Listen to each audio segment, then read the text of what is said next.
Well, hello everybody and welcome back to a beautiful Thursday here in Westman.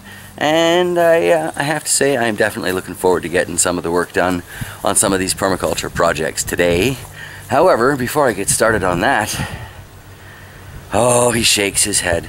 Today's moment of stupidity brought to you by Haste, the maker of waste. Remember, haste makes waste since the beginning of time. Let's go see what I did. So I have this beautiful time-saving riding mower, right? And I came in here today to start it up, and it's okay, so the battery died. I don't even know if these things have like an alternator in them to recharge the battery. So somebody can let me know, like, do you have to recharge these things on a regular basis anyway, or is that a broken thing in there?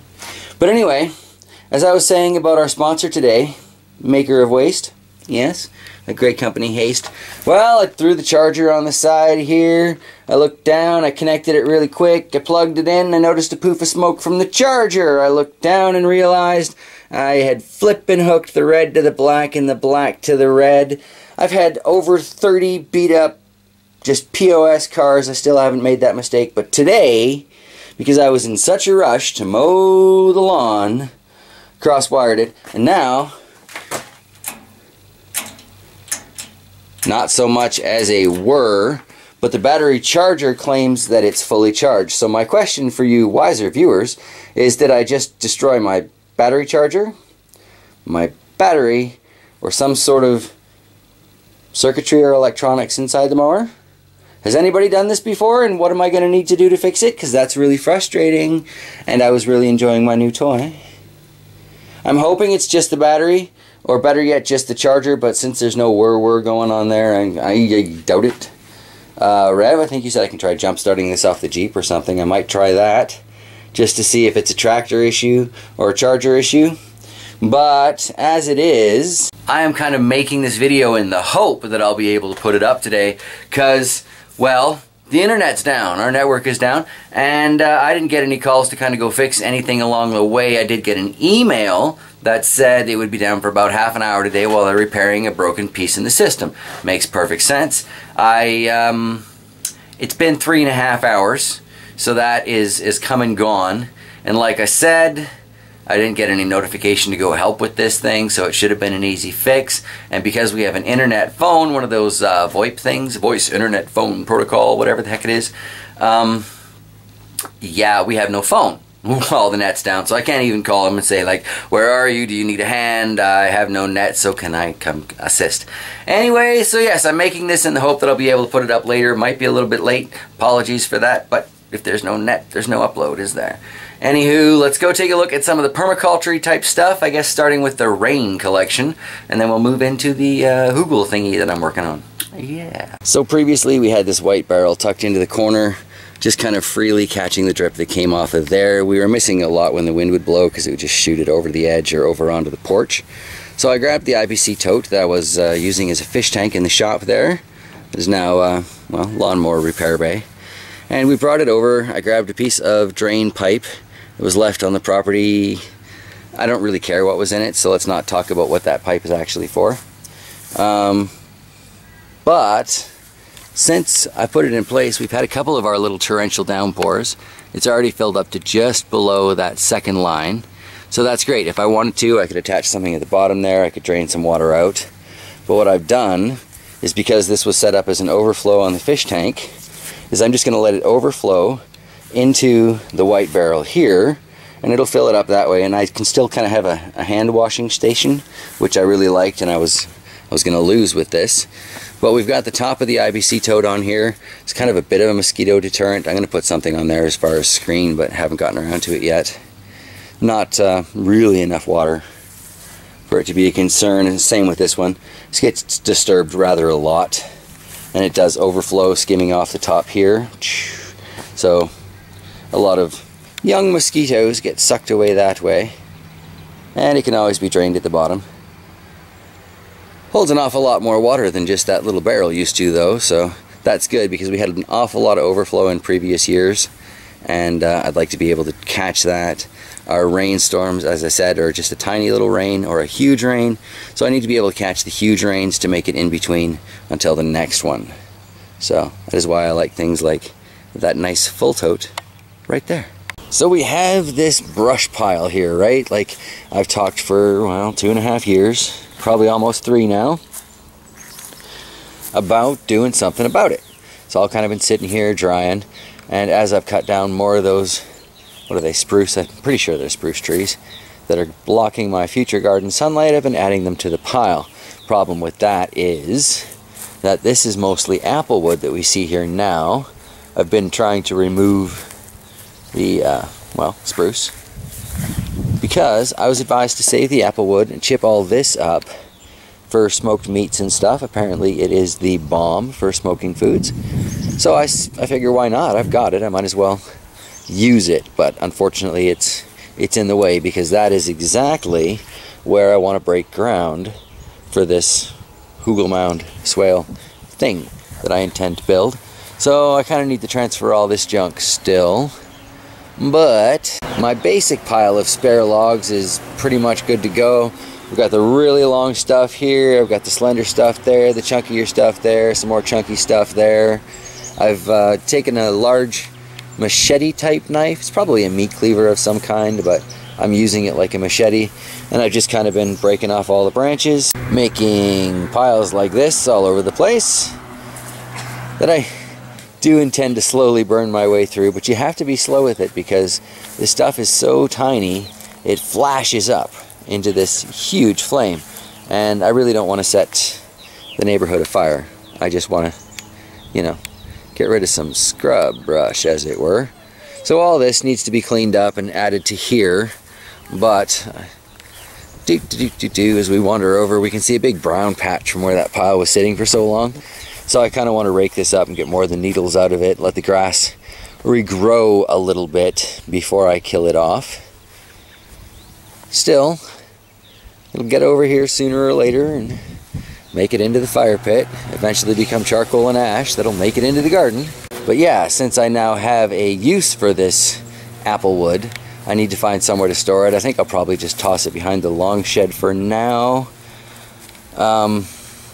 Yeah, just let it dry there, because I really don't know what else to do with this at the moment. I made it to the bottom of the pile of brush and brambles. Actually, much smaller, fully damaged area than I expected to find. Now we're just kind of debating, well, the exact angle that we want to put this on. And I'm kind of asking myself now, at this late moment, as always, do I want to face it towards the house, or do I want to face it towards the garden? Still kind of leaning towards the garden. I think it'll get the best overall light on the angle from that direction. So Shocks will be helping me shortly. We're going to dig up the curve. We're going to build up some sod along the back. I'll show you that as we go. Dig down as far as we, well, can, because you never know what you're going to find under the soil here. We found a few things already kind of up by the long shed there and over here that look like they may be foundation boards. So this is kind of a question mark. We may end up just building up. We'll have to see. As I was sorting and separating all those branches, I did end up making 2 piles. This one here, I'm like 90% or above sure that it's apple wood, and then over here I've got, this could be anything. I suspect it's these Manitoba maples that are growing all over the place. A lot of dead wood. Just the bark is different, the weight is different, the feel is different. So I'm thinking this stuff will get chipped up for garden mulch, and that stuff is much safer to use as sorted and selected smoker chips. So yes, this is getting interesting. One thing we will be exploring in the coming weeks or months, I refuse to put more of a timeline on it than that, is this, which is one of the many strange things that came with the property. But that sure looks like it was intended as a smoker to me. So with a little bit of welds, you know, here and there, obviously one heck of a cleaning. Possibly a chimney? Or does it just need some sort of swivel cover that goes on there? Is that what these 2 holes are for? Anybody? Anyone? Anyone? Bueller? Fry? Anyway, so I think I have a smoker, and you know, I'm getting into hunting, so I look forward to having game meats soon. I'll close this back up though, so nothing takes up living in there in the meantime. We found a lot of strange things on this property when we got here. This is sitting in between 2 storage freezers. We opened those up. It's old garden stuff, so I suppose that's a great garden storage idea, but really? So I'm really just wandering around the yard at this point with the camera, putting off getting started on digging. But as you can see, we've got a nice shaded moment to get started on it. So make hay while the sun shines, dig pits while it's shady. Alright, we have decided, since we're digging up so much soil today, and most of that is going to get displaced with logs and, lawn clippings from the back 40, we are going to finally fill up this shipping crate I brought home ages ago as a raised bed garden, and I think we're going to try putting some asparagus in there. This is nothing like what we had planned on doing, but what the heck, it'll look nice by the door. I believe Shocks is just looking for some cardboard we're going to put around the edges. Don't necessarily need to, but it'll help keep it a little cleaner, less soil going to spill out in the rain and such. But alright, figured we'd update you on that. Keep on digging. Alright, so here we are at a point where we both kind of decided that is enough digging for one day. We have a fairly deep trench for the most part. 1/4 of a circle, pretty content with that. Should get a lot of those sticks into it. And the ones that go on top, well, make the mound. Forgive the heavy breathing. This is hard packed. Alright. So here, ... as you can see, I'm just throwing the logs in. These are pretty long. Looks like we guesstimated about right for the length of our curve here, and about right for the angle. I'm just going to pack those in. There are gaps underneath it right now, but as we get more weight on there, and of course do a little stomping and such, it'll fill in. Not too worried about it. This is kind of just a basic concept anyway, right? Like when I started the aquaponics with the no power thing. This is just a starting point. Learning. But I have plenty of sticks to move and layer and puzzle and twist their way into that pile, so I best put the camera down and get my butt in gear. That said, I do apologize. I suspect it's going to be a very late posting today. Alright, I've been at this for a few minutes. Starting to fill up my semicircle, 1/4 circle here. With this, this is a lot more wood than it actually looks like. We'll spin around over to the wood pile here, and you can tell it's greatly reduced. Managed to use most of that section there. A couple of larger chunks that apparently still had branches on them I hadn't separated yet, so those are off to the side for now. But I think I'm going to be able to use an awful lot, if not all, of this extra wood lying around. These smaller pieces are just kind of winding their way into gaps that are there without actually building it up any, so yeah, kind of fun actually. Somewhat like attempting to weave myself a raised bed garden. Getting kind of excited. Can almost see what it's going to look like when it comes together. Hopefully at the end of this video we'll see. It is a little exhausting, but yeah, kind of fun. Well, I am thrilled.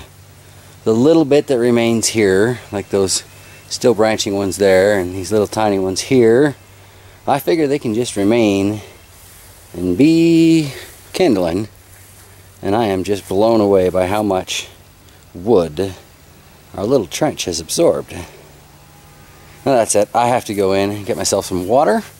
It's important to stay hydrated on these kind of projects.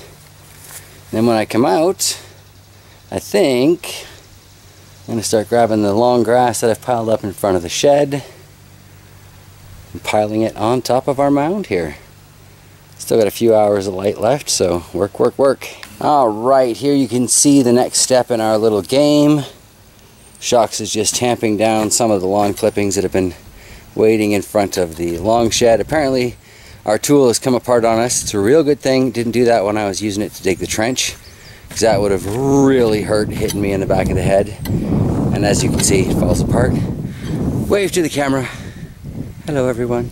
So yes, we will get another update on the next layer, I would imagine. And here we are at another point where it looks like the bears are up to something particularly strange in their yard, and one wouldn't be terribly incorrect about that. But we have this mostly covered enough. I'm content with how covered it is. So we got the 2 layers right now. We got the amazing amount of wood that hole actually absorbed. And then we've got a whole bunch of hay from all around the yard. And we have the original pile of soil, minus of course what it took to fill the John Deere bin. So what's going to happen now, Shocks and I are going to grab some shovels, start piling it up on where the garden goes, and then we'll find out just how much more mining we need to do before this day can be drawn to a close. Alright, check back with you in a bit. Hopefully this is showing up against the glare of the sun, because that's all I see on my little viewfinder screen here, but there we go. Is it complete? Absolutely not. Definitely need to do some more soil mining, cover it up at the back, a little bit more at the front wouldn't hurt, more along the middle definitely will be needed. However, we have some big rains predicted for the weekend, so we've decided to let those come and go, settle this down a bit, and then we'll top it up from there. I'm sure it will settle a fair bit as the water comes. But still, this is an excellent start for a project. Yeah, 2.5, almost 3 years in the planning. It ain't perfect, but as Shocks pointed out, that swale is swell. And on that note, everybody, I'm going to say a very sweaty farewell and hope that I can get this video up for you in a reasonable time. Last time I checked, the net was still not live, but we hope. Alright, take care everybody, and I hope to see you tomorrow while we take a look at all the peppers going on. Yeah, that sounds good. Peppers on Friday.